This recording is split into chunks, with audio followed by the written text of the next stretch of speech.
But then I said, look, banana pudding does not taste better the second time around.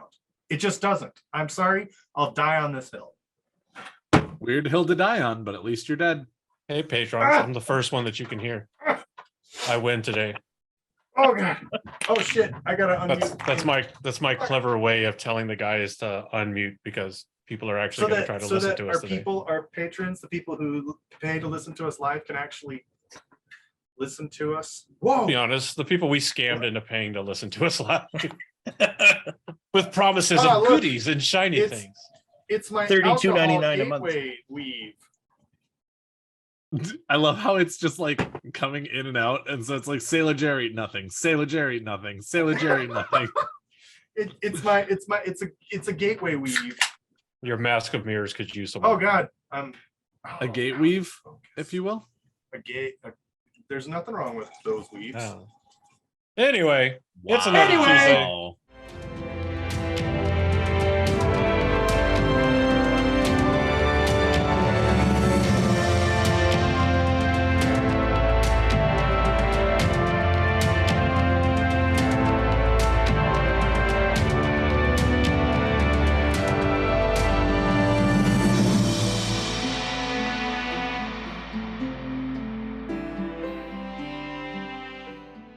Welcome back to another episode of the Black Tower Podcast.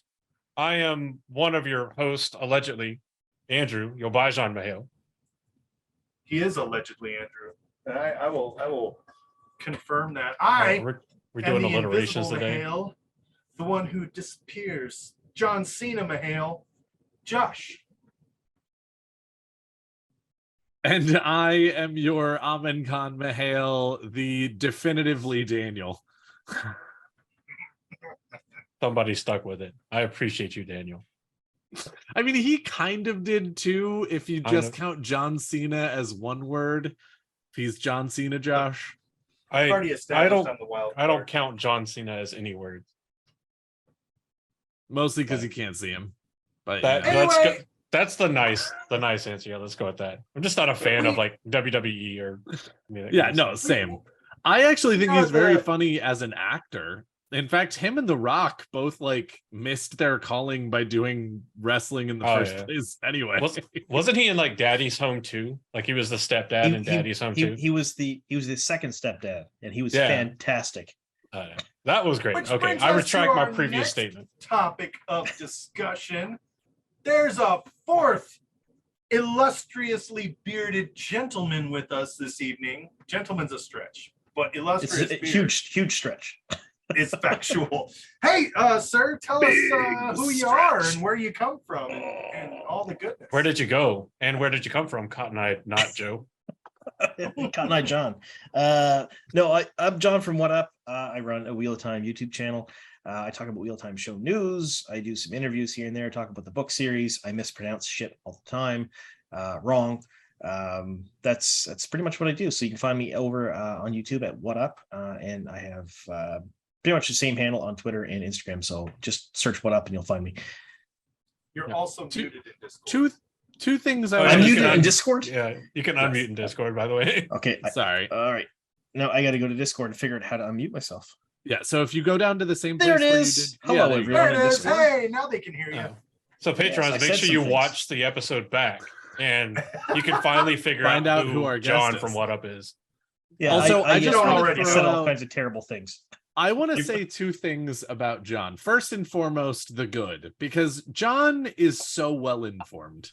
Honestly, WotUp is like the place that I go for my Wheel of Time TV show news and things like that. Whenever there is something breaking, WotUp has it. And even more importantly than that, unlike CNN and a number of other places, he has them first and correct. He does not just throw articles at the wall hoping one will eventually stick. Will the Wheel of Time release in February of 2023? Right, exactly. No, he'll just go ahead and actually get the actual stories about what's going on with the TV show and put them up. And you know that when you see something from WotUp, it's pretty legit. Now, I'm not saying that all of it will always come to fruition, because like we've already seen that, Barney is no longer in the show, so the announcement that Barney was going to be in the show is no longer correct. But it was for That's a right. little.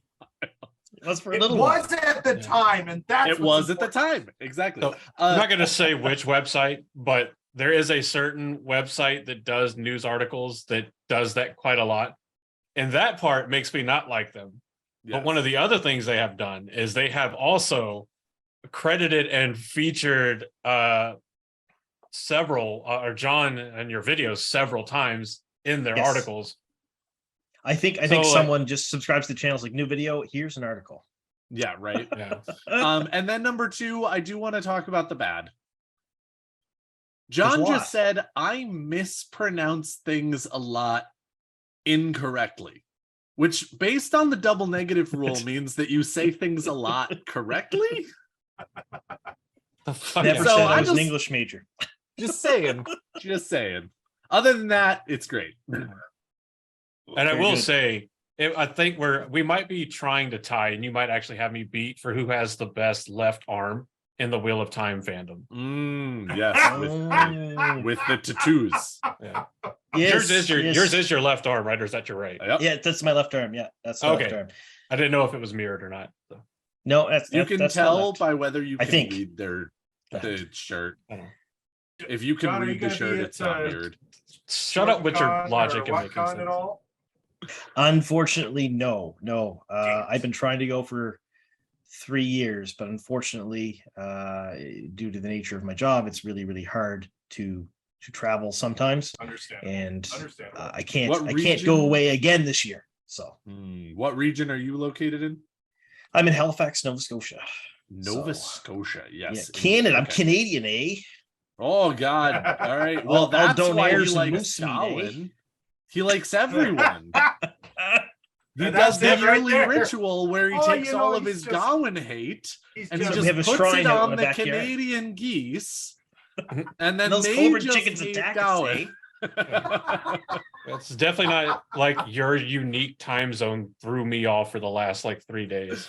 I Yeah, know, as soon as I right? said Atlantic, everybody's like, "What is it? That's Eastern, right?" No, it's That's later than definitely Eastern. what I assumed. that was my thing. I was like, okay, wait, yeah, no, it's so like I got confused at first because this is actually our normal starting time.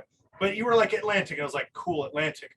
1 more hour, and that means we need to start an hour. Like my head just kind of went, Yeah. and it was. But then like you also Until said Andrew like today was hey- like, wait yeah. a minute.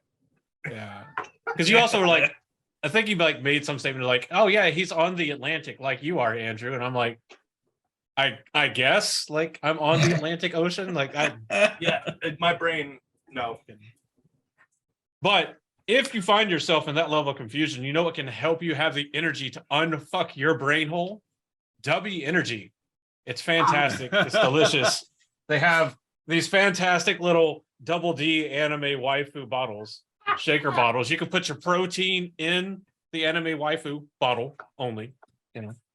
I mean, I'm in pretty more sure ways that than there one? are enough. I was gonna say, I feel Are like you drinking out of it, or you know- can do whatever it is that you want with your W. The biggest- double D.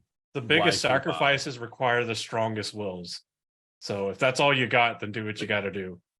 But after you've Andrew- cleaned it out, Andrew, if we shaved all of this down here, would you have like a 9-butt chin? Yes. it's possible. Okay, all right. So you know how I can tell it's springtime here in Utah? Because your Snowy? sun situation is Because the terrible. sun is back in my window. oh, it's dark as shit here? So yeah, we definitely are in different time zones. Yeah, I'm just in Seattle. Otherwise, there would be some nice sun coming in here because it's only like 5:15, but it's Seattle, so there's no fucking sun.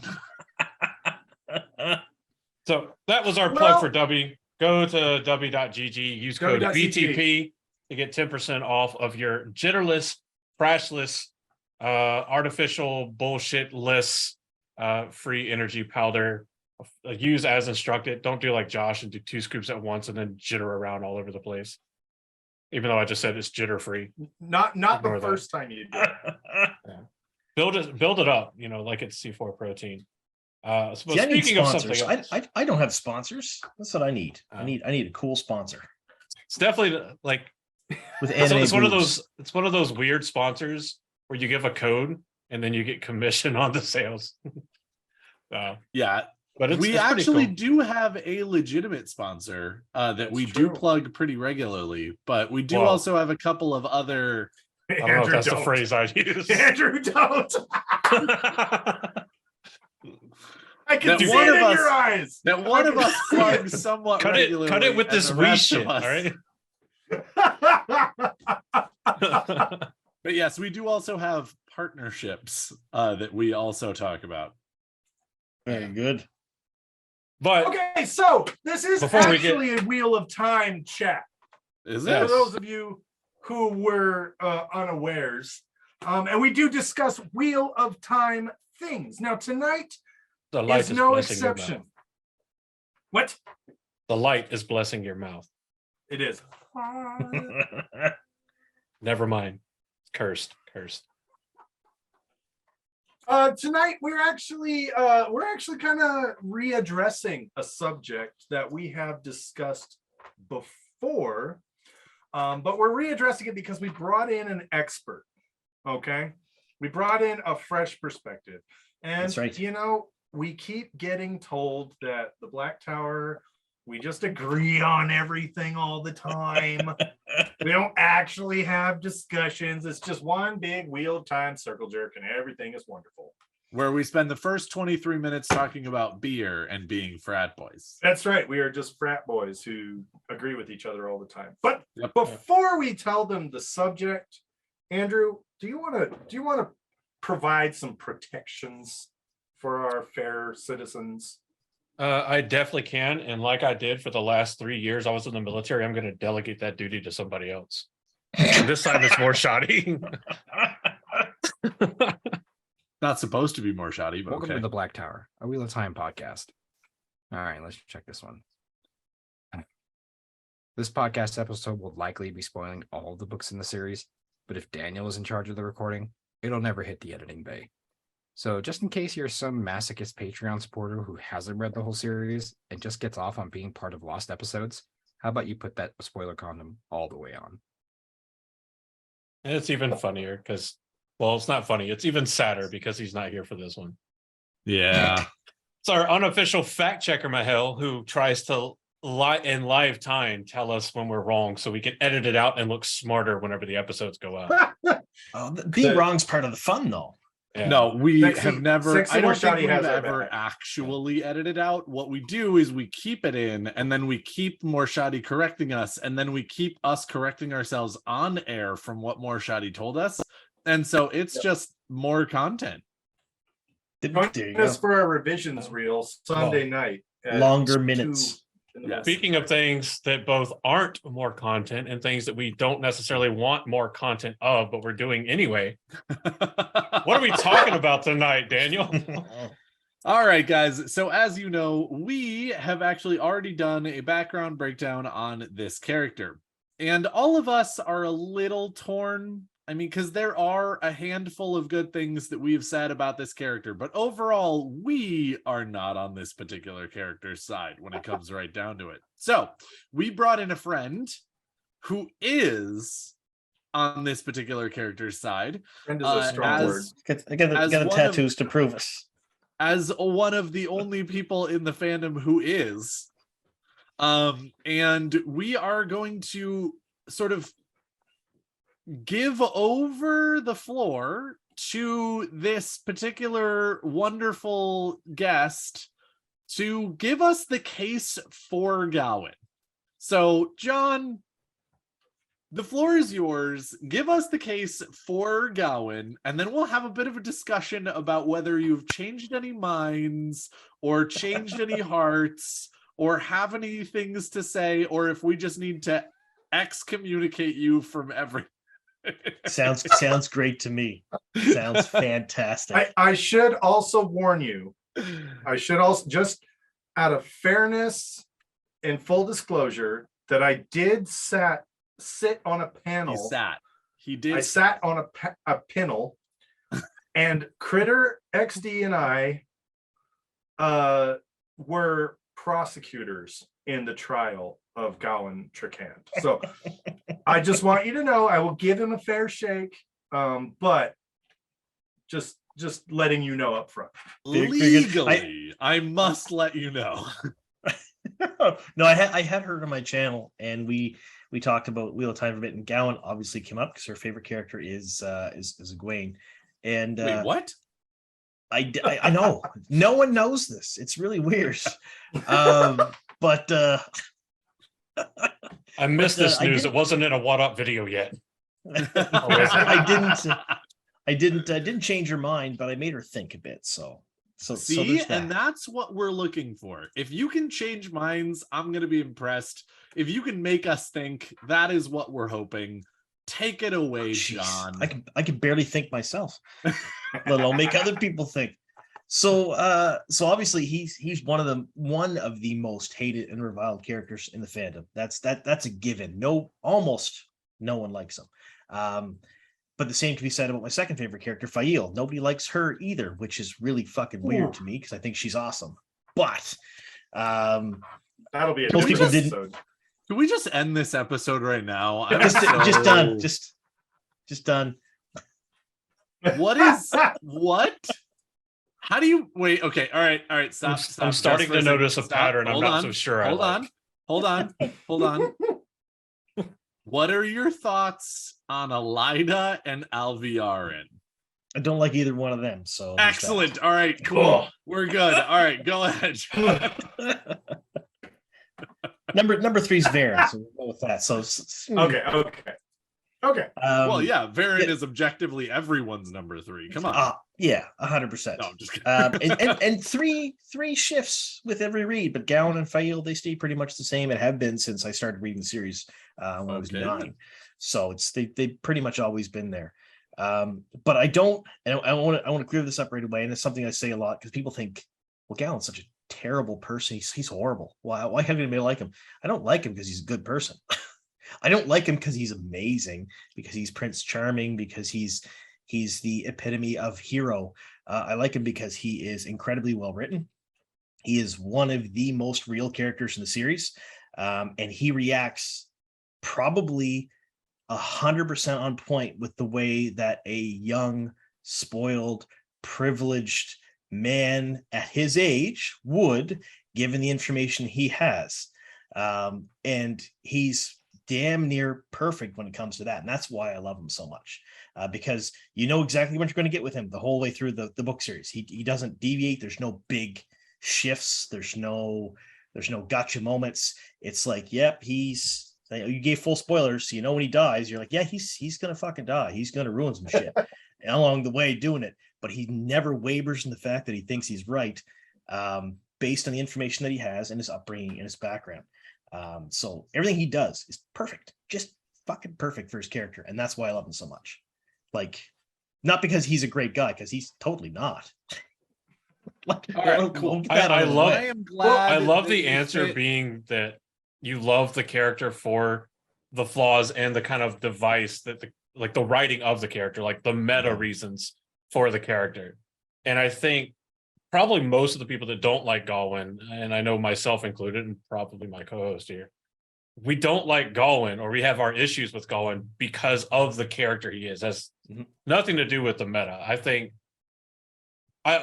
most of us would agree very much with what you say about the meta aspects of Gawain. And that's 100% why I love him so much. In mass, not in total, but in mass. Yes, Daniel, you have a question. Oh, I was just going to say there is one thing that I can't stand with, because you said with the information he's given. And that is actually one of the things that I absolutely love about this story. It's one of the most fascinating pieces of how Robert Jordan wrote this is every time you think you know something as the reader, you're told, whoever told you that was an idiot. Like, not every time, but most times. Like, you spend the first book thinking Moiraine is the smartest, most well-informed, awesomest, wisest, Merlin-esque character, and you get to the end of the book and you go, Or you start book 2 really, and you're like, oh, Maureen has no clue what she's doing. She like definitely has more of an idea than these country bumpkins. Like that's not true. I'm glad Don't you get me wrong. clarified. For like the first half to 3/4 of book 1, I thought she was Jared from Subway.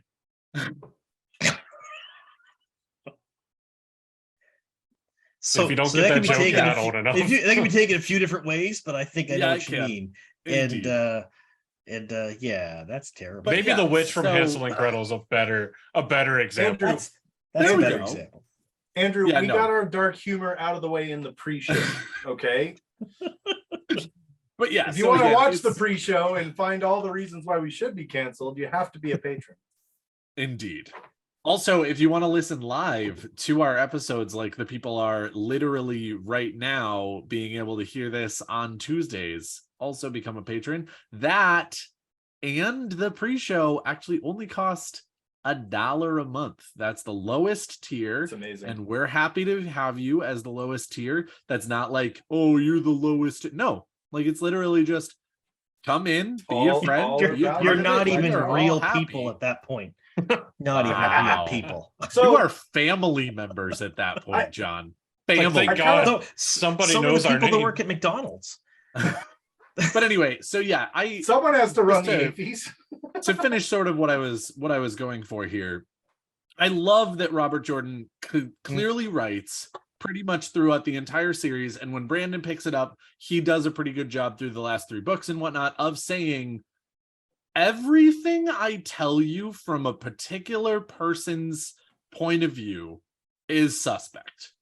There are a handful of things that you know in your bones, and everything else is suspect, but you as the audience get more information than any single person, so you can piece together what's going on.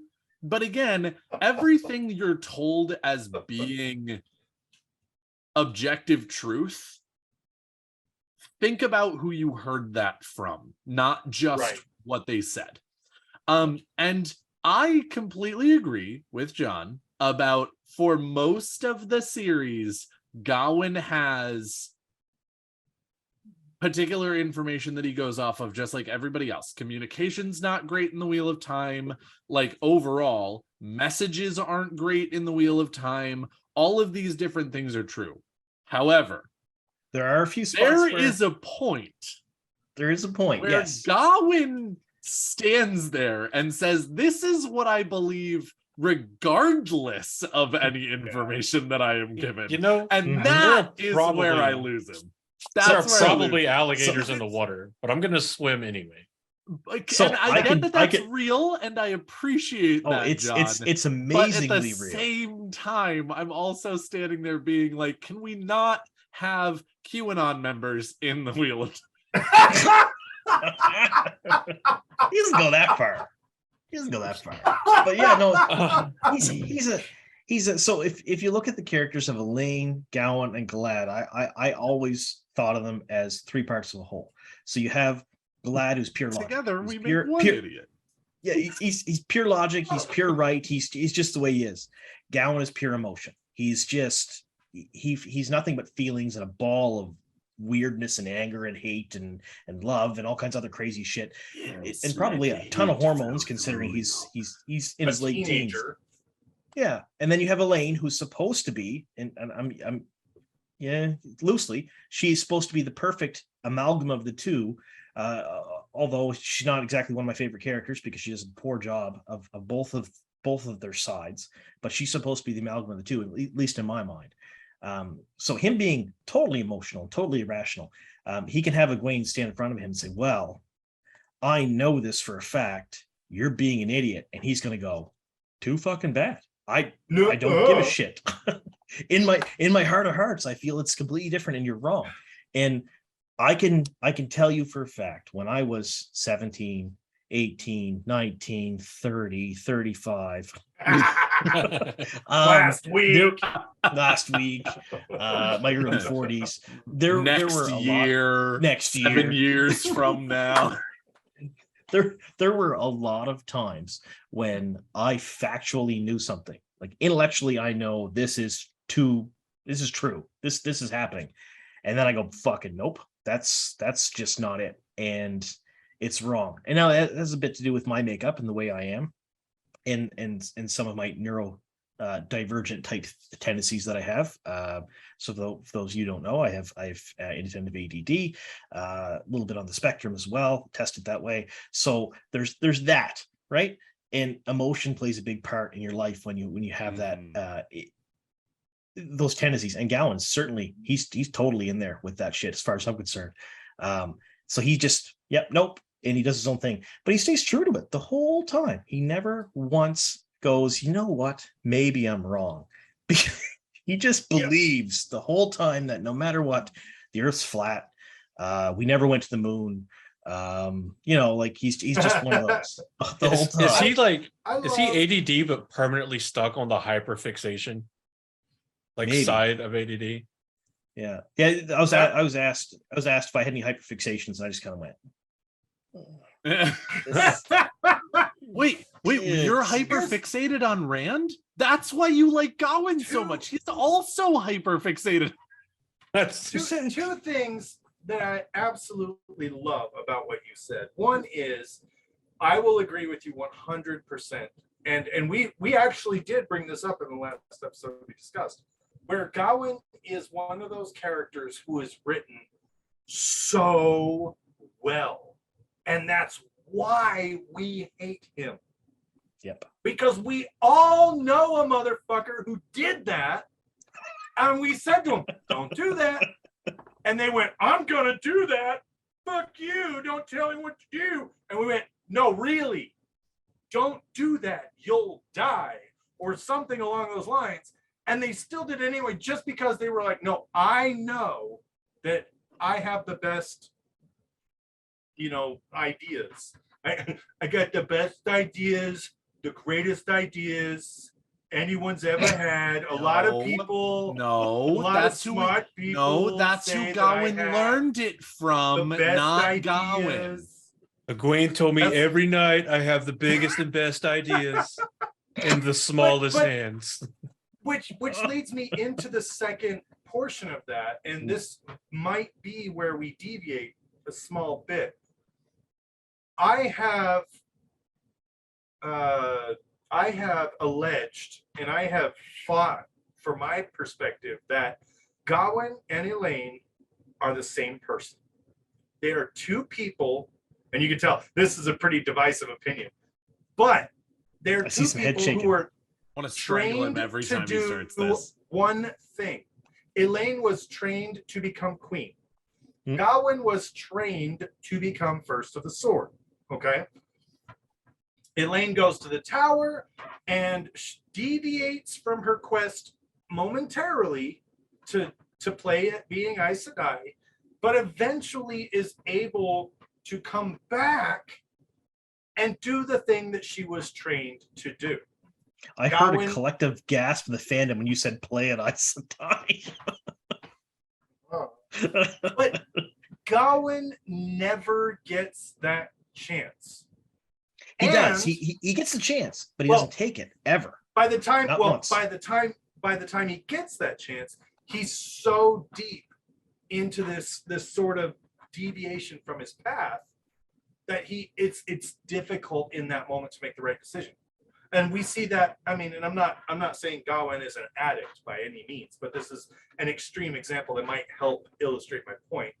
An addict can't just wake up one morning and go, I'm going to quit. Even when they hit that moment and they go, I need to quit, I need to stop. It is a decision they make every single day. They have to wake up, get dressed, make the decision not to regress. Go have breakfast, make the decision not to regress. Go to lunch, make the decision to not regress. And it didn't start that way, but it started with a small decision, a little thing, seemingly innocent, seemingly small, seeming inconsequential.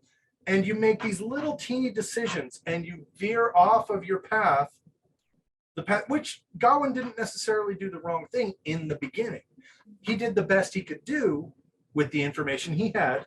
And by the time we get to the end of the books, last couple books where he's given correct information, he doesn't. It's difficult at this point in time for him to see the error of his ways and course correct back, because now he's just in so deep. So there's another reason for that as well, and something that not many people think of. So he, like you said earlier, he's trained to be first at the sword, right? So he was told from the time he was a baby that you are second. You don't come first. You don't. Your life, your being, who you are, does not matter. Your sister matters, Andor matters. You are a tool to protect them, and that's it. That's all you are. You're not really worth it. And that's a lot of times in fantasy and other stories, framed as being noble, or like Lan's character, for example. He was kind of similar story when it came to that. He took the oath in his crib, things like that. It's framed as being noble and amazing. It's not. That's horrifying. Imagine telling a kid that. You imagine telling a kid repeatedly that you're second, you're going to be second best, Yes. that your feelings, your thoughts, your being does not matter. So as he grew, and now he grew privileged, and he grew pompous, and he grew, rich, as you were in a shitty type world, but he was always second. So in that, he was trained to do for other people what would be best for them, or in his mind, what would be best for them, because it's his job to make sure that they're protected, that they're looked after, that they're cared for, and they don't matter. So I need to give a spoiler warning so I can talk about those stupid fucking rings. So when he took the rings, we can talk about those stupid fucking rings. He wasn't thinking about and I don't like the rings at all. They're more Forgotten Realms thing, that and the hand thing that Nynaeve had. I didn't. Those were two parts of the books I really didn't like. It felt like I was reading an Ari Salvador novel where they're magical trinkets, right? They're not objects of power. But so when he took those rings, he wasn't thinking that this might hurt me, and by extension, it might hurt Egwene. All he was thinking is that if I can use this to, and he wasn't entirely sure what he's going to do with them till he decided he was going to kill Demandred, which he failed miserably at. If I can do this, it will protect everyone, and it is what's best for them, and by extension, not best for me at all. So yeah, he makes those decisions, but he makes them based on the fact that he still thinks this is what's best for them. This is the best thing for them. I'm going to come second in these, and they're not great decisions. I don't argue that. They're pretty terrible decisions by the most part, and I have made the argument before that maybe, and I backtracked a bit on it because I've debated with other people with it, but if maybe Egwene wouldn't have reacted the way she did at the end of the book series and not found the anti-balefire and saved the world and saved everything else if he hadn't have died, because she was more of a leader role at that point. And then she's like, fuck this, we're done. Going to go out. She just drops her gloves and she goes out and she basically mirrors the fall of the king and queen of Manetheren, which I think is completely intentional. So I don't think he's totally responsible for that, but he certainly pushed her a bit in that direction when he died. So maybe by doing the wrong thing, he ended up being the right thing. Not for a lot of people's favorite character. People who love Egwene fucking hate Gawyn. They super hate him. So, and again, this is one of the things that I really want to mention here, because one of our patrons in the chat has actually been making some very good cases for Gawyn things in some ways of, he goes ahead and if his ideas had worked out, would you think differently about him? Things like that. Or, if you look at the journey of Gawyn, in the end, he puts on a ter'angreal and goes to fight Demandred. Lan puts on the ter'angreal and goes and fights Demandred. If you boil it down to the most basic of possible ways that you can describe those two things, then they did the exact same thing. But again, this is where this starts to get muddy, because of course it's part of beyond disingenuous. Yes, because what you said earlier, and I want to highlight that for just a bit more, is the idea of You come second, everyone else's protection is your highest priority. Where does that stop? Where does the greater good beat the individual? Where does this, that, and the other thing? Because one of the things that I actually appreciate on so many levels is the fact that you said that Gawyn is an incredibly emotional being. Great. I'm super down with that. But this is where Gawyn starts to get inconsistent, because Gawyn puts his own emotions and that of himself over Egwene. And he does that a throughout the book number series, of the times. whole time. But in his now mind, you're the way the saying character's that written, he's he thinks he's not- doing the good thing. See, but now you're saying that in the end, he's putting everyone else's safety over his own emotions and his emotions for Egwene. Because again, I'm not saying that you're necessarily saying that, but what I'm hearing is sort of, if you say Gawyn was being the protector of everyone, he's completely throwing Egwene under the bus if he loses. Oh, totally. 100%. That's an absolute given, because he does not warn her he's doing this. He does not tell anyone that he is doing this. He just says, if I succeed, great things happen. Great. I'm 100% for your best case scenario thoughts. We're all on board with that. But then your worst case means that your wife and the love of your life and the Aes Sedai that you are bonded to goes completely fucky. And she is the Amerlin seat, which is something that the world cannot afford to lose right now if you don't succeed in what you're doing, which again, we're talking about you not succeeding in what you're doing. And nobody's protected and you're dead. And so again, it's that situation of you're an incredibly emotional being, and certain things are the most important things to you, except that when they're not. And those are the moments where I'm just like, I can explain that. See a point where no. What I'm saying is, you are saying that you're seeing Gawyn's side of it, and I appreciate that. And that's sort of the thing, is if you come at this from I can see Gawyn's side of it, then you justify all of his actions. True. If you totally see true. it from Gawyn was wrong, you don't justify any of his actions. And when it comes right down to it, really the answer is some are and some aren't. But again, that's sort of the difference between, okay, Lan succeeded in what he was doing, so he gets lauded as being successful. So why did he succeed though? But in the end, on so many levels, he was, if you're a Lan stan, you justify him and don't justify Gawyn. And so again, this is sort of the interesting thing where like people are doing a lot of the same stuff that Gawyn does, where he just justifies all of his own actions and tells everybody else they're dumb. And so again, this is part of the thing. And also, again, it's that idea of, if you really love Egwene, you don't want her sacrifice to be in vain, but you also don't want to give Gawyn credit for it. Egwene in vain. Exactly. And if you're a Gawyn stan, you're kind of standing there being like, yeah, but Gawyn might have had something to do with it. So again, it's just, anyway, sorry, I've talked a lot. John, please go ahead and talk about what I just said. I had a lot to say, but I'm gonna be done for a while. No, I totally get what you're talking about, but my take on it, and again, this is just my personal take. This is not anything else. And the reason why I think he stays consistent and there's no inconsistencies near the end is because, yes, he's been told protect, be second, whole life, right? He's also incredibly emotional, but he was raised, like I said earlier, privileged. He's a prince. He was raised that, and in his mind, his decisions can't be wrong.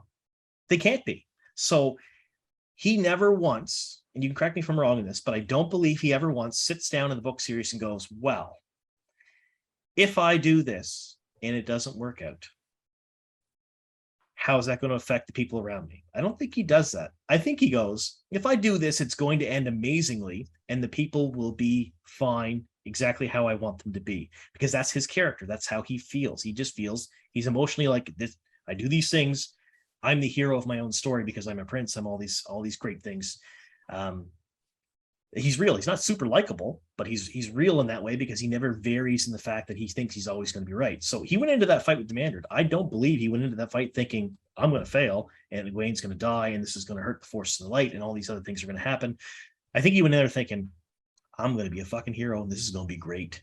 It's going to be amazing and everyone's going to love me and Egwene's going to love me even though she's a little pissed at me already. She's going to love me for this. It's going to be absolutely fantastic. It'll work out. These rings are supposed to kill me. They're not going to kill me. I'm invincible. I'm okay. And I think that's how he went into the fight. So he went into the fight thinking everything's going to be fine. Lan went into the fight thinking, I don't give a shit. I'm going to die. He didn't want to beat Demandred. Like he wanted to kill him. There's a difference. Gawyn wanted to beat him. Arguably, Gawyn is an incredible swordsman. He beats a number of Blade Masters throughout the series. He does all these fantastic things. So does Lan. Could you compare the two of them together? Well, I just want to throw out there's always a justification for why the Blade Masters that he's fighting don't want to kill him. Just throwing 100%. That out there. Yeah. So his being a great swordsman is true. Don't get me wrong. I don't want to not give him credit where credit is due, but it's also a little bit how much of that is actually him being actually amazing and how much of it is him having a handicap on the people that he's and that plays right into his character. Yes, exactly. It does. I'm going to kill this person who's emotionally invested in me, and they're going to hold back because they're hoping maybe that I'll see reason or I'll stop. And I go full bore and they don't, and they die. He never once would think in his wildest dreams that they held back against him and that he didn't win fair and square and wasn't better, because it's just his character. It's the way he thinks. I do think I do think you have a good point there, because the other bit of information is that who did Gawyn train with consistently? Galad, who is better Galad was like and never held back. Seemed to be just beautiful in everything he did. Took to the sword as easily as it were breathing, and I think Gawyn has this sort of sense of need to prove himself. Oh, absolutely. Yeah. 100%. And so when it comes to Gawyn as a character, John, you said it perfectly. When he slipped on those rings and challenged Demandred, there was no thought in his head of failure. And he's the hero. That is admirable on so many levels, to commit so completely. That is okay, but and Andrew, I know you haven't read New Spring yet, but this is a lesson. New Spring isn't a book. Yeah, it's a lie. You know who reads New Spring? People that believe the earth are flat. Oh, listen here, sir. Listen here, sir. No, this is a lesson, and a lot of people kind of glance over this. This is a lesson that a young Lan learned in New Spring. He was a proud Valkyrie warrior. He had learned the sword from an early age. He was burdened with a higher purpose, a purpose that is unfathomable. There is absolutely, and I would say that the burden Lan was carrying was heavier than the burden Gawyn carried, because Gawyn at least had a home to go back to. For starters. But when Lan is injured and the guy is gloating and being like, ha ha ha, ha you're dead, ha ha ha ha, Lan is like, okay, you can think I'm dead, that's fine. And then Lan rises up and kills the guy, and he, there's the famous quote, he thought that I would surrender because I would injured, but you don't lose until you die. I'm paraphrasing because I have taint coursing through my veins. Well, what he actually says is, And- "You sly dog, you got me You caught me monologue." The Mr. point Incredible got with Elastigirl and got busy. Yeah, busy. Oh, this is being too busy. good.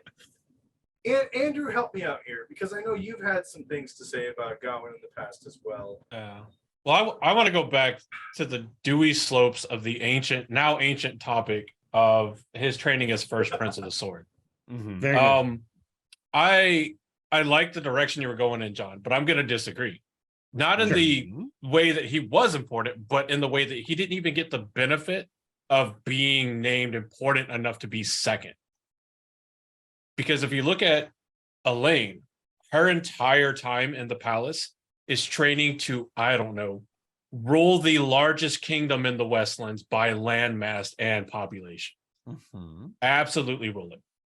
And then on the other side, he's got older brother Galen, who is better equipped in almost every way to fill this role, but cannot fill the role because he is not the direct eldest brother of Elayne.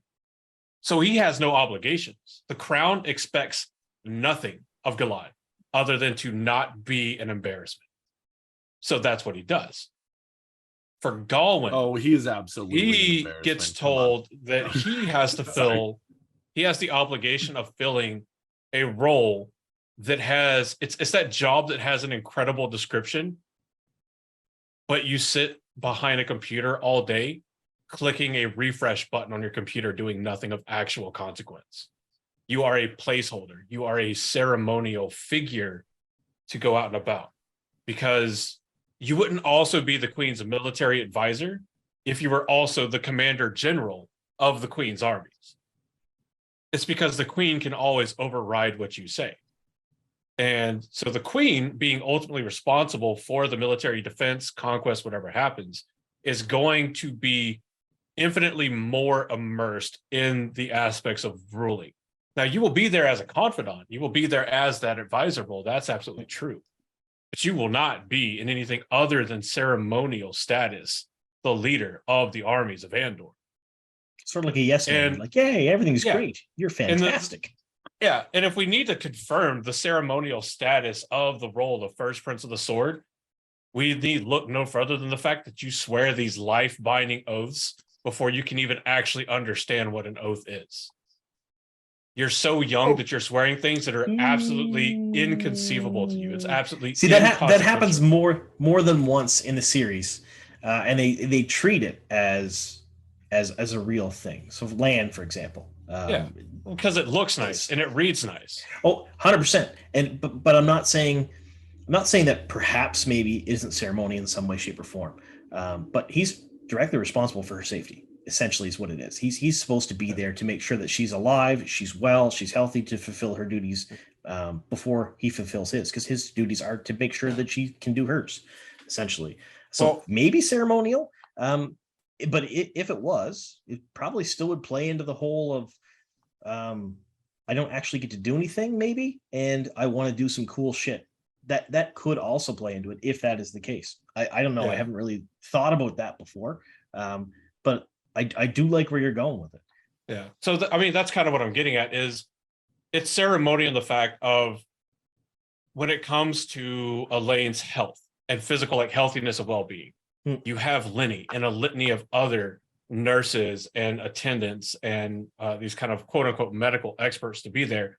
Not to mention, because of the ties between the throne of Andor and the Aes Sedai, you can summon a Yellow Aja's sister like that, because the White Tower is not going to want to risk damaging their relationship with Andor.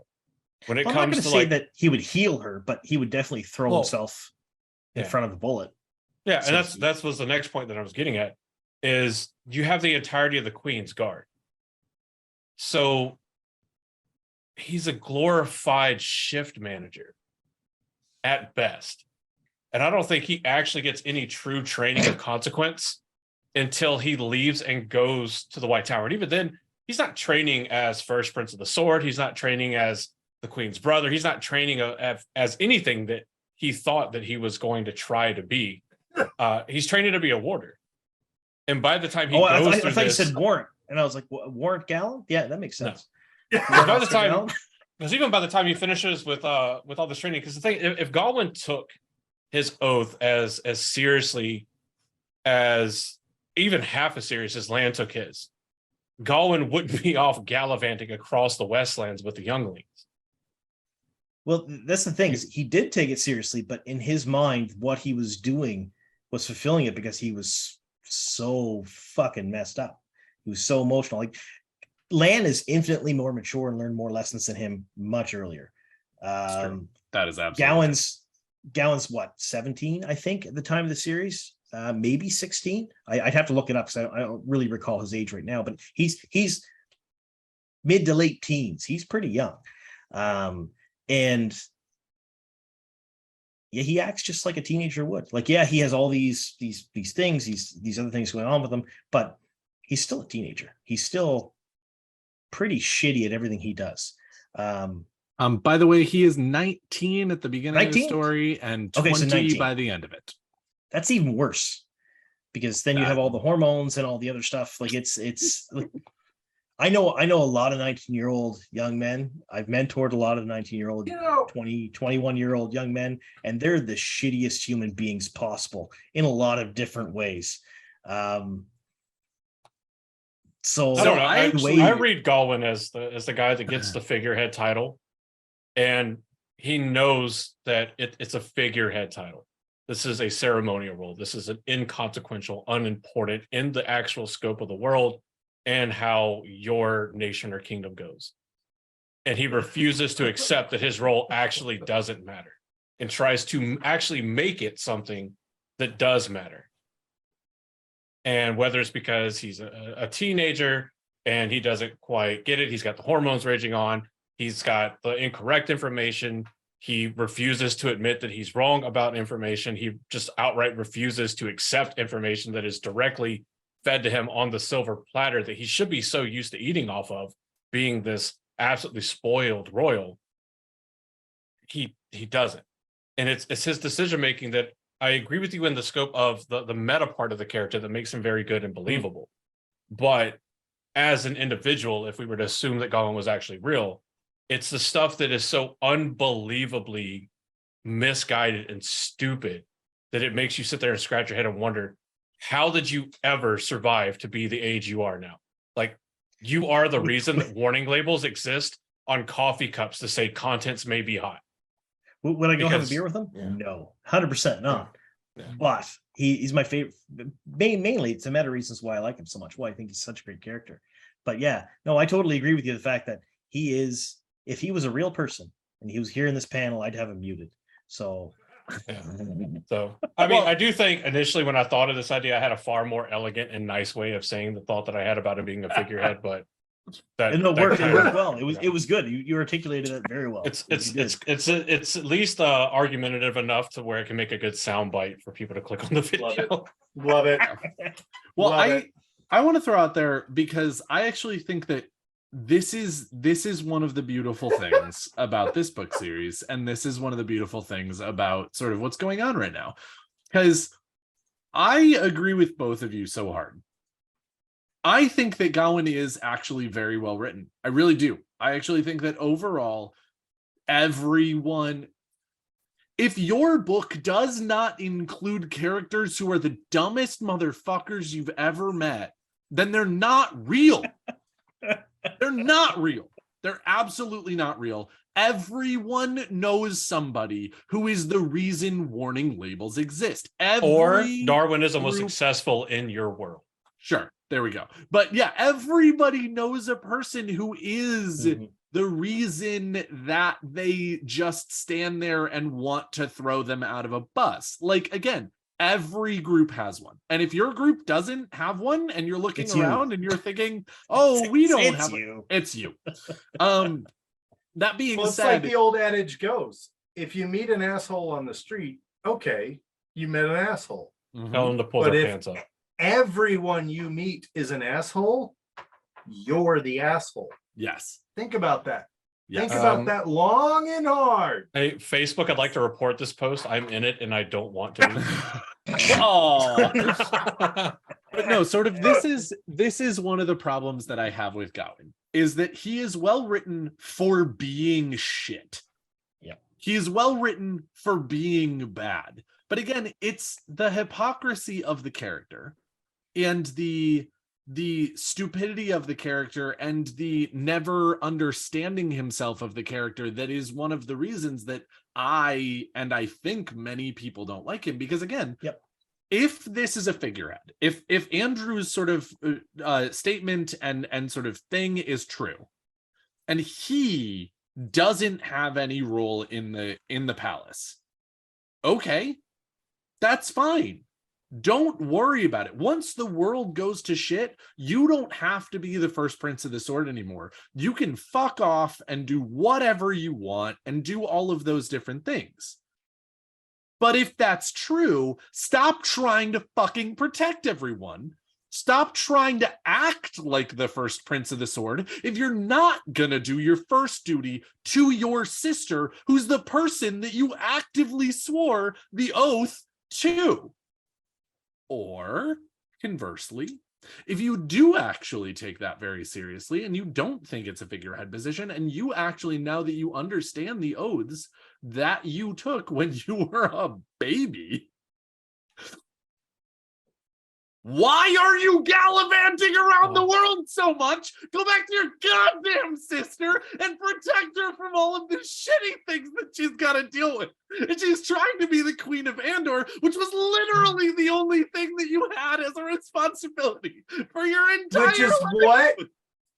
Which is what Gareth Brand fucking said to him directly. Yeah. Well, yeah, that Gareth was like Brand literally gave him 12 the books equivalent later? of. It was Yeah. many books later, but Gareth yes. Brand literally gave him the equivalent of, you had one job, bro. Which makes me think of like the Doctor Strange thing with messing with time. Like, shouldn't you put the warnings before the spells? Like, Yeah, right. rather than after? Yeah. But I mean, Yeah. this is one of the things like I and both again- love and hate about this conversation is like, John, you're not fucking wrong. That's the You're part I not. hate the most. You're not wrong. I can't just say you're wrong I'm sorry. because you're not. Don't be. Yeah. And you're and the even worse part about you not being wrong is you are absolutely completely self-aware of what you're doing when you talk about Gawain. Which is like, yeah, no, given his very limited and often very wrong or misconstrued or illy interpreted scope of information and ideology, he's not doing anything wrong. But it's also like kind of the same argument of, you know, well, the person that doesn't think there's anything wrong with them punching their cousin because they're family and it's just playing isn't doing anything wrong. Like, it's not wrong. They're still shitty. Yeah, they're still Yeah. shitty though. It's, Well, it's, and you so know, that it's was in a that same shitty vein of, person. I'm not saying you're right, but I'm saying I understand. 100%. And So, again, I do sort wanna- of as a finish to what I was saying before, because there is sort of a conclusion to this and things like that. I want to say, again, with Andrew, John, you're totally right. It's a character that is so believable that I appreciate so much being in the world of the Wheel of Time. And I fucking love them belongs because there. of it. 100%. He belongs there. But also, I cannot bring myself to like him for that, because there is so much wrong with this character So that I let me- cannot get around that, even though I know, and I have said before, that that is accurate. I love that Elayne exists.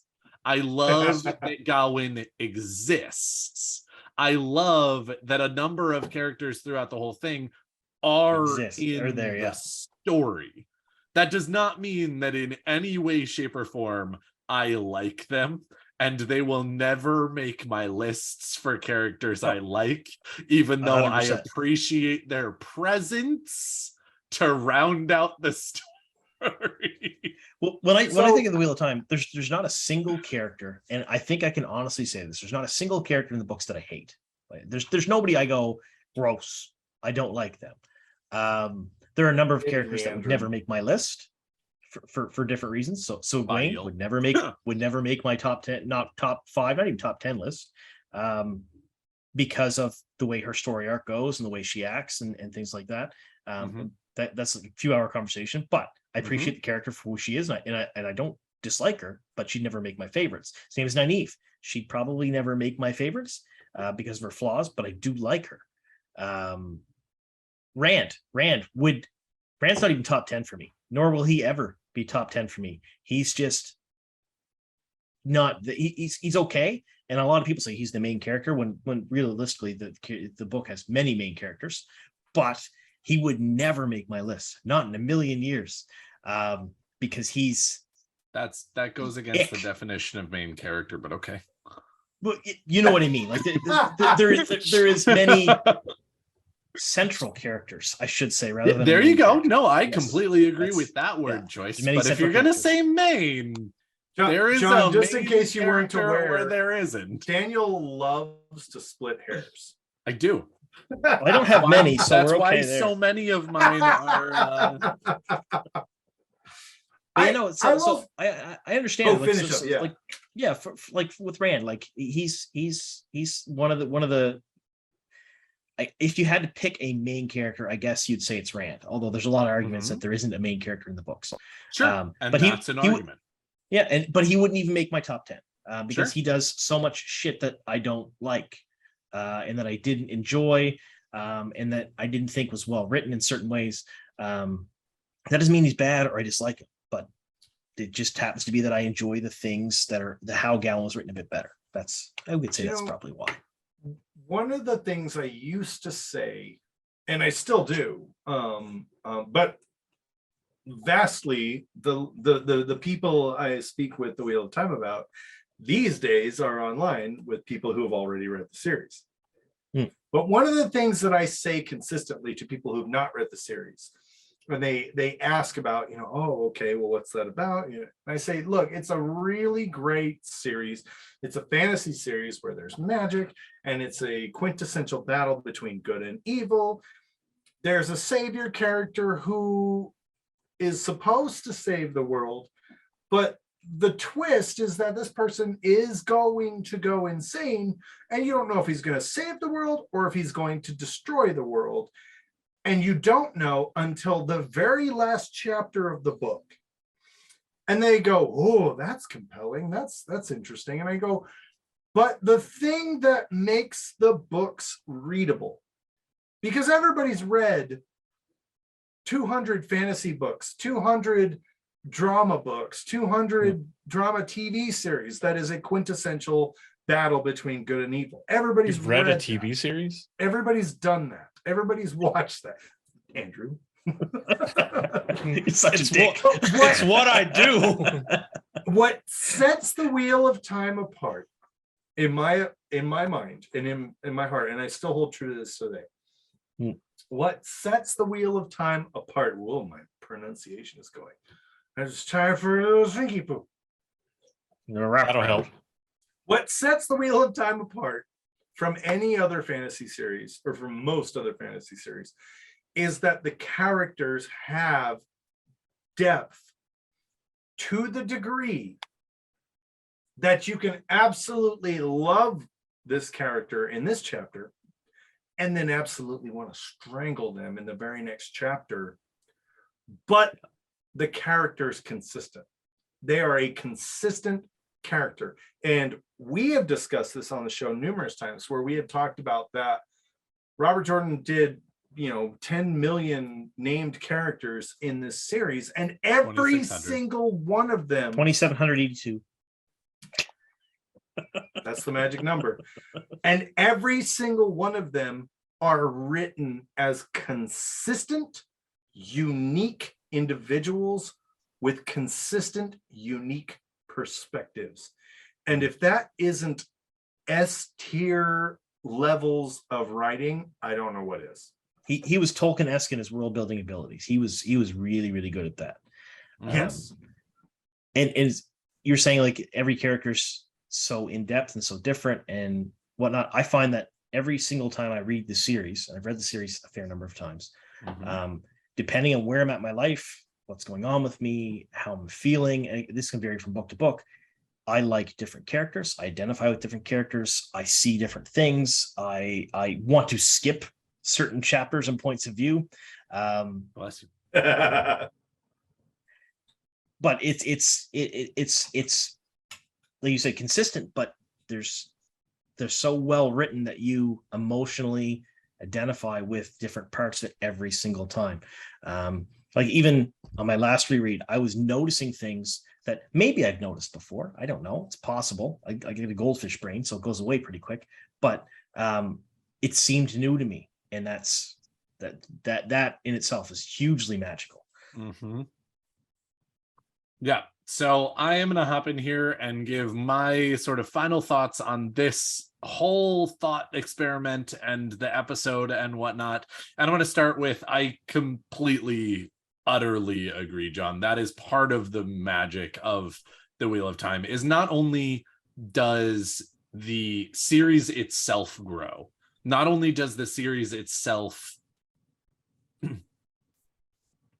span so many different issues and so many different things that it feels like a huge, beautiful, wonderfully made world. But again, it's also because of those things and because of the way that it was written, where you are in your life, you grow with the Wheel of Time as well. Every time I've read it, same thing.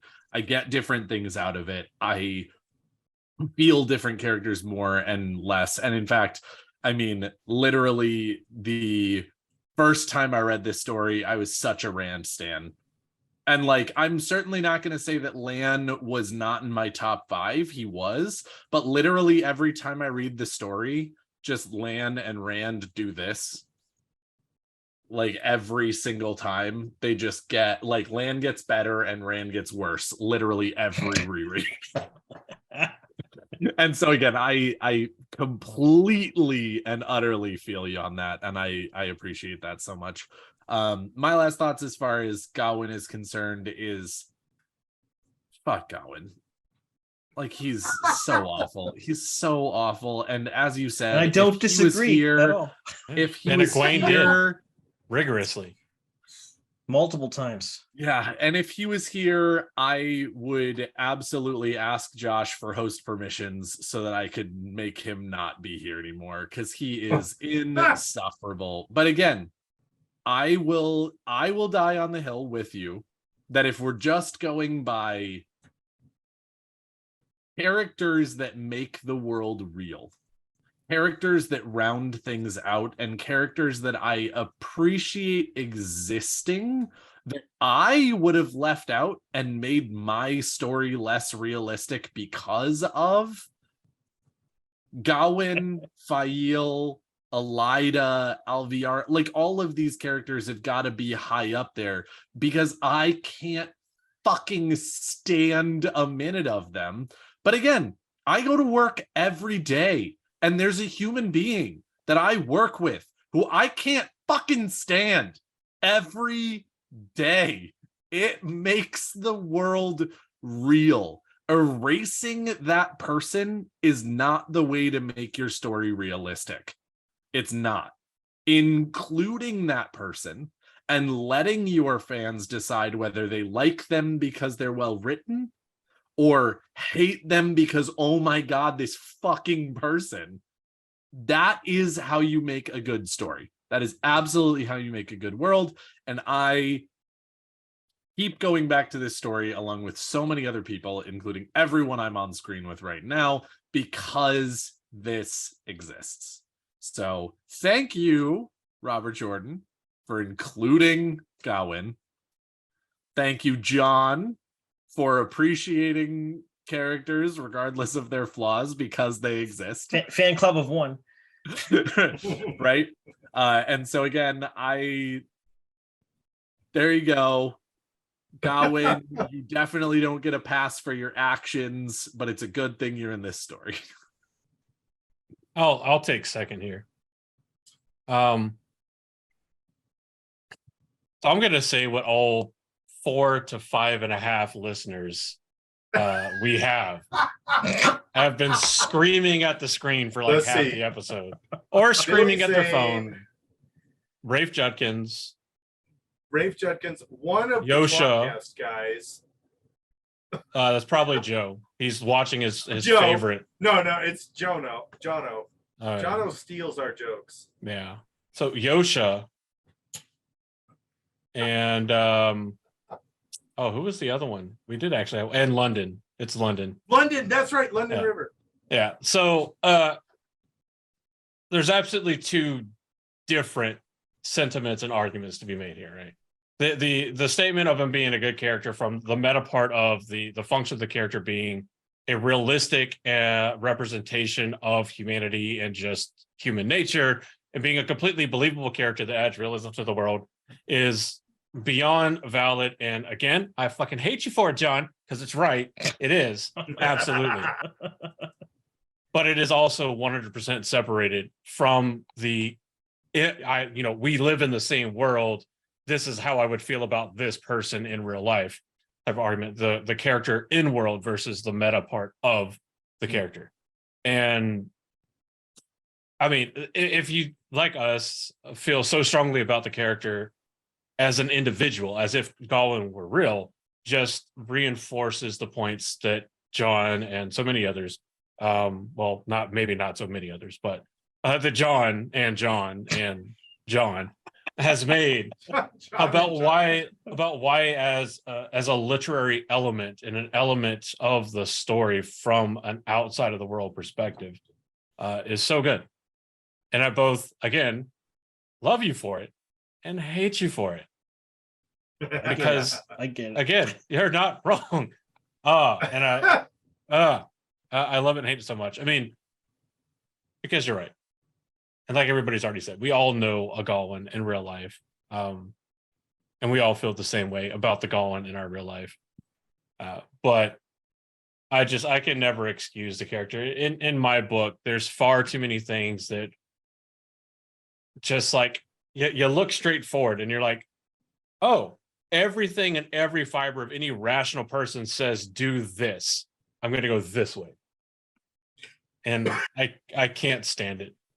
It reminds me of every straight from fucking ROTC to officer, or every straight academy officer that I ever encountered in my career. And those two prior enlisted that went to OCS and came back pure assholes.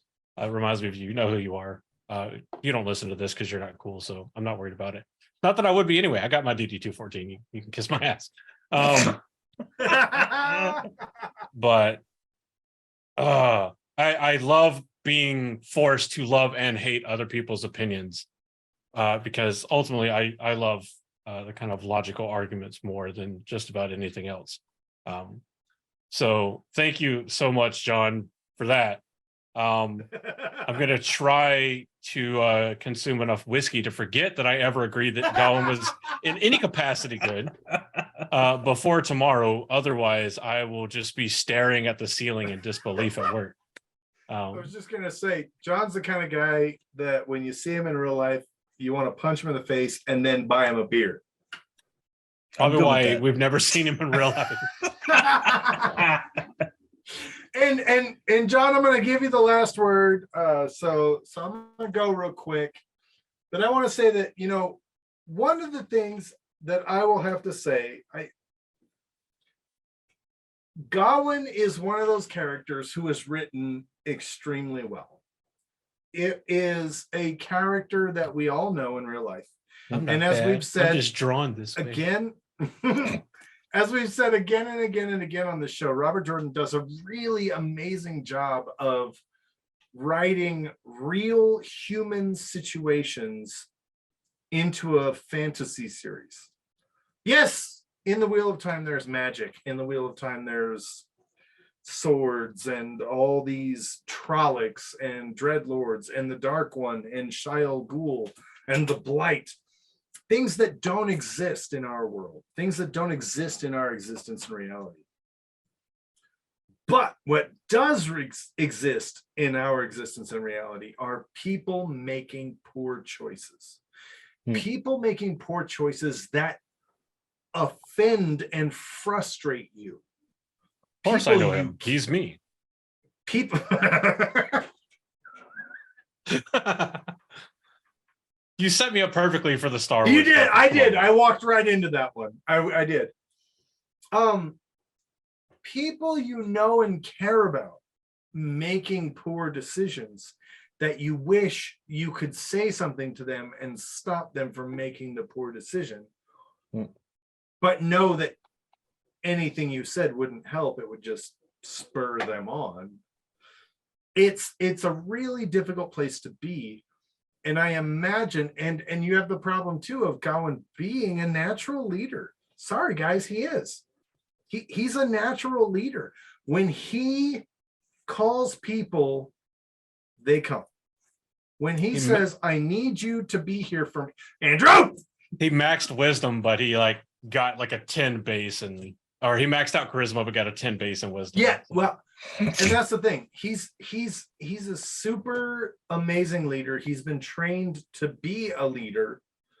So it's a perfect example of what happens to a person when they apply their skills in the direction that they should not apply them. And they feel so confident because they're doing the right thing. Penn and Teller has a series called Bullshit. It's an amazing series, by the way. But they talk about an instance where NASA excused a properly functioning mechanism because it was functioning properly. Now, it was not functioning properly within the parameters engineers had originally set up, but it still functioned properly, so that's cool, whatever. They sort of let it go. They sort of dismissed it because it was functioning properly, and they tried to say that it was a situation in which, well, it's working, so maybe the numbers weren't correct. No, the numbers were correct, and as a result, we got the Challenger shuttle disaster. Gawyn is an example of this. Yes, you're doing good. Yes, you're winning. Yes, you haven't tasted that defeat. You haven't tasted that struggle.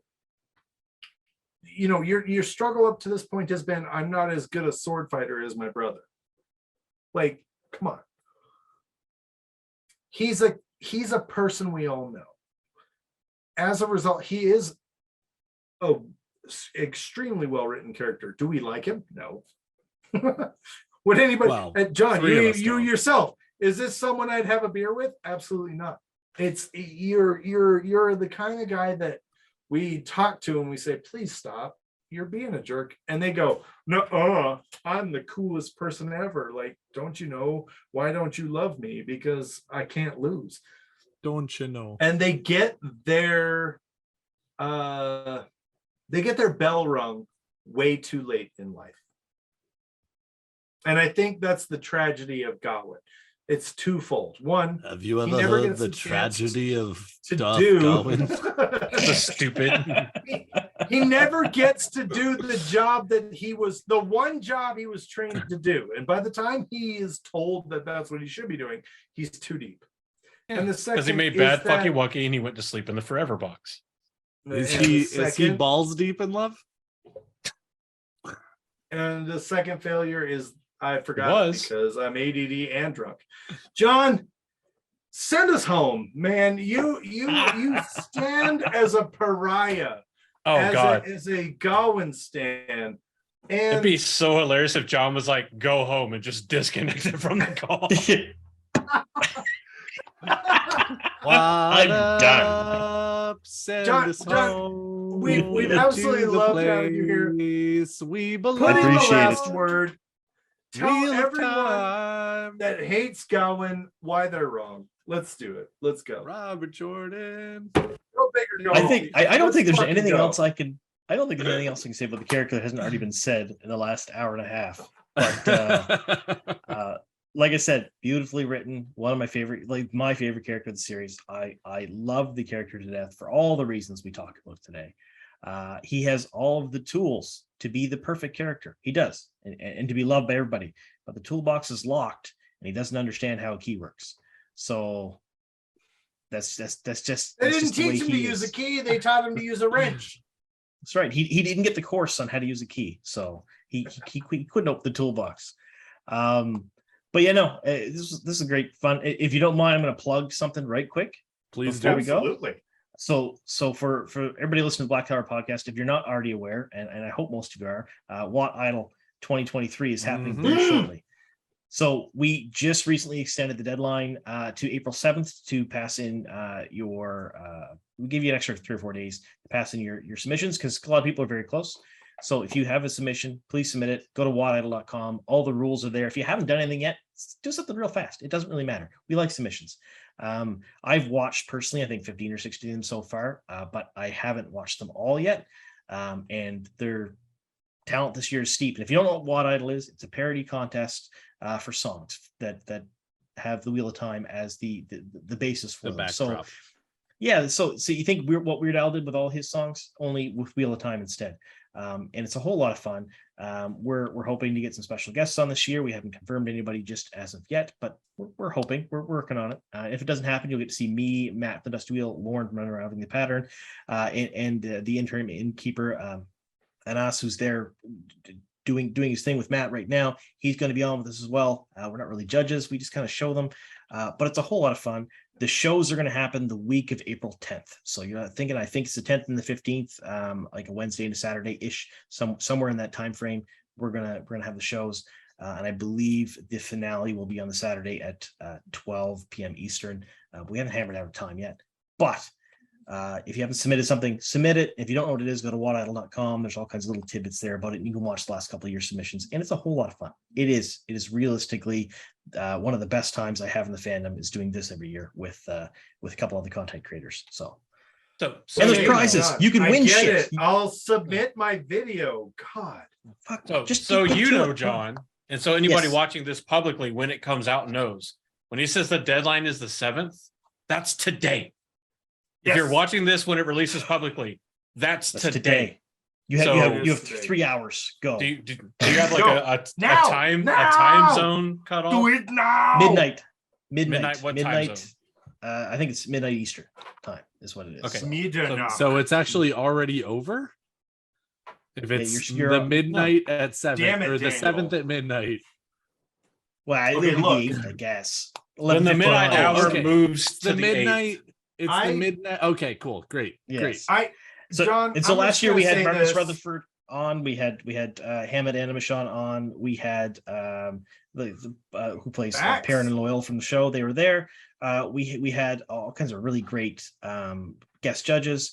We're hoping to get something similar happening this year. So just stand by. It's going to be a good I time. will say, John, that I'm taking credit for the Watt Idol competition because I wrote and performed Nard Trollic on YouTube. Now I would submit it, but the rules say that you can't have previously published it. And it's okay. It's okay. I know you guys took that from me, and We're scared I you'll accept that. Well, But, it's a good I time. do have a submission, and it's just a matter of finding a couple of hours to put together. And I appreciate verily you guys extending the deadline because I do want. And now Daniel and Andrew, you guys have heard it because I performed it for you at the Gathering Madness in 2021. Bold of you to assume I was sober enough to remember. None of us were sober enough to remember, but that's what's happening. Remember. John, That's my thing. Thank you I so much drink for and I being forget here. things. we Appreciate it. absolutely loved having you here. We absolutely loved talking about the characters, specifically Gawyn, one who is extremely polarizing in the community. Can you just give us a close-up of the tattoo one more time? Sure. Because I have to look at what charm it's on. Right there. so many people look right there, guys. That is an actual live tattoo. It is a heart with a banner that says Gawyn and instead of mom. And I love it. Your boldness makes me happy. So Remind the folks Last- where they can find you again there, John. yeah, I was Just just in gonna case. say last time, plug yourself, plug whatever you want to over plug. on Give over us on YouTube. WotUp is my channel, so www.youtube.com/WotUp. You're gonna find all kinds of news videos about the show. If today is the 7th and you're looking at, you're probably going to see some stuff about One Idol on there too. You're probably going to see some stuff about some castings that are coming out soon. So yeah, if you like the Wheel Time, if you like the Wheel Time show, come see me over there on YouTube. Yep. Check out the links in the description below. We'll put links to John's YouTube channel, Twitter, and anything else that we can find on the public interwebs and or John sends us. OnlyFans. Yeah. Well, Yeah. you know, let us That's where interest you you in get this new pictures of business John. venture. Yeah, we started a new Only business taints. venture called Only Taints. We'd like to invite Taints. you publicly. You know? Only taints. Do I have to shave? No. No. In fact, you're I'm there. encouraged not to. Yeah. I'll braid with beads. Yes. If it looks, the more it looks like the blight, wait, the wait. better. The better. it'll Wait. be. Have you seen pictures of Andrew down there? Because more shot he has, and his question was straight up, why would you braid it down there? Yeah. I got very Andrew played- concerned about this line of questioning, There was no question. There was only or information. this line of statements. Like, This line of statements. it's like, come on, like, who doesn't sit there and be like, "What do you mean? Have you seen pictures of me?" Like, I've been drunk, but not that drunk. I don't think. Oh, you have been that drunk. So Thankfully, so you I- have I- avoided it. But you have I been. will- All three of us have been that drunk together. I've seen it. Before we I've go, I'm gonna seen give you you guys, drunk. I'll give you guys a little treat once once you're no longer live and recording. How's that sound? Okay. Okay. That sounds amazing. So for our Patreon, see, this is why you got to be a Patreon. Because, yeah, this is. Well, he where all said the live good business and happens. recording, so we Yeah, can't be I- live or It recording. can't be for the patrons either. Sorry, just for you. No. But Oh. luckily, the patrons can only hear JK. audio, so it's like the ASMR Patrons. version. Yeah, basically. So All they're right, just gonna hear guys. the Everyone for being here. Thank you so much for being awesome. John, thank you so much for gracing the Black Tower with Thank you your so much. presence and telling us what is up. I worked on that. I'm waiting all episode to do that, haven't you? As By all the of way, you know- your Black Tower test is coming in the mail, so look out for that. True. Yep. Very Look, good. Look into the flame right there. Look into the flame. Okay, focus. Just focus on the I flame. feel something, but I don't think it's. It's we'll go with something that. else. All right, I'm Okay. gonna dip out of Discord here before I talk. That's all. Well, wait, hold on. We are Oh, wait. going to do So- a goodbye. So, Yep. Are you gonna do hang goodbye? on. So thanks everyone for being Yes. here. Thank you so much for listening. Thank you so much for tuning in for this week's Dose of Taint. We hope that wherever you are, you're having a fantastic time. And we hope that you leave here just a little bit more insane than you were when you first got here. From all of us here at the tower that is large and full of men who can channel, my name has been Josh. And from the name you actually recognize, the Black Tower, I have been Andrew. And thanks again to John from WotUp for coming down. I have been your Thanks Amin so Khan much. Mahale, Daniel. And from all of us here at the Black Tower again, thank you very much. We hope that you're having a lovely morning. And in case we don't see you again, good afternoon, good evening, and good night. Always watching, Oh yeah, I guess. always running the show. That was a good radio voice. In the tower, you can bring your pain. In the tower, you can feel the strain. You've been having so much trouble just fitting in. In the tower, we can help you.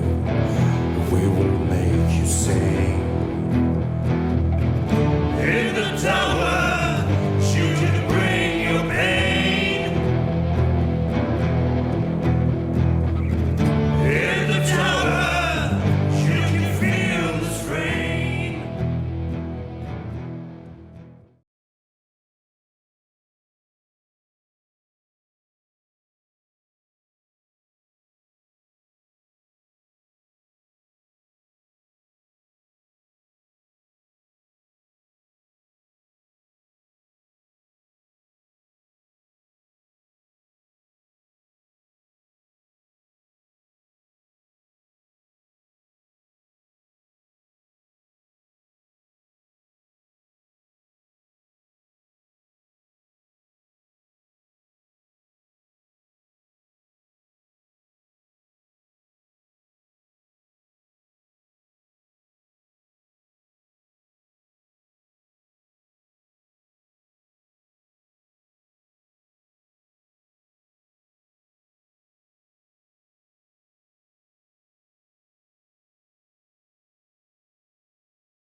always running the show.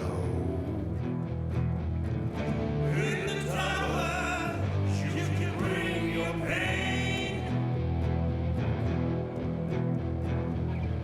In the tower, you can feel the strain. You've been having so much trouble just fitting